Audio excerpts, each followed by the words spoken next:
It was hard work. It was messy work.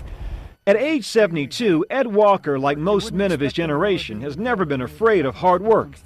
In the 1950s, the men of Bethlehem Steel in Lackawanna, New York, just outside Buffalo, worked hard. The restaurants were all loaded, and weekends after payday, you couldn't get a seat in any place.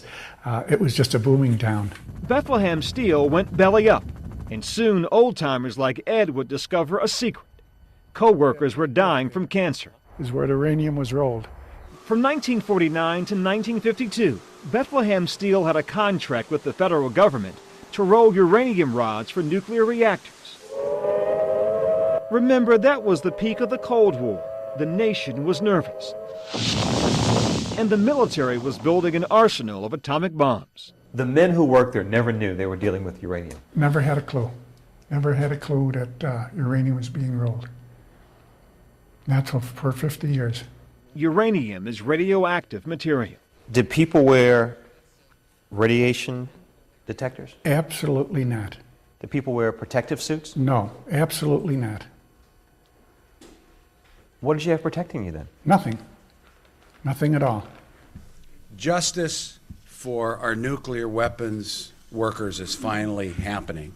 In 2000, Congress passed legislation allowing workers who develop cancer from exposure to radioactive material at places like Bethlehem Steel and 323 other plants around the country to receive up to $150,000 in compensation if they qualify.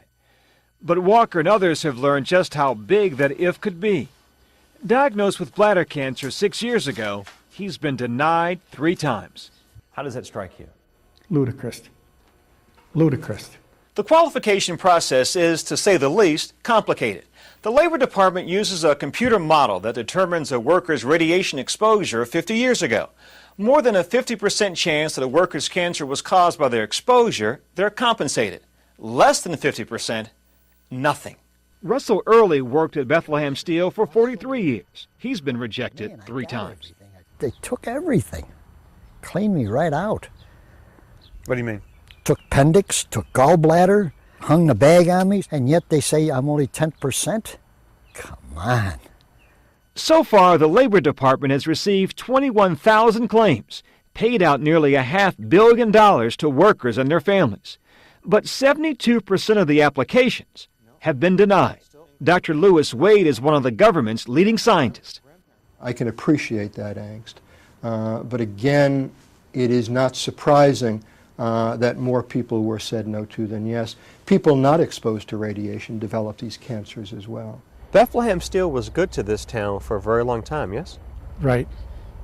But you can't tell that to a widow that lost her husband. Called heroes of the Cold War, tonight these Americans just feel left out in the cold. Byron Pitts, CBS News, Lackawanna, New York.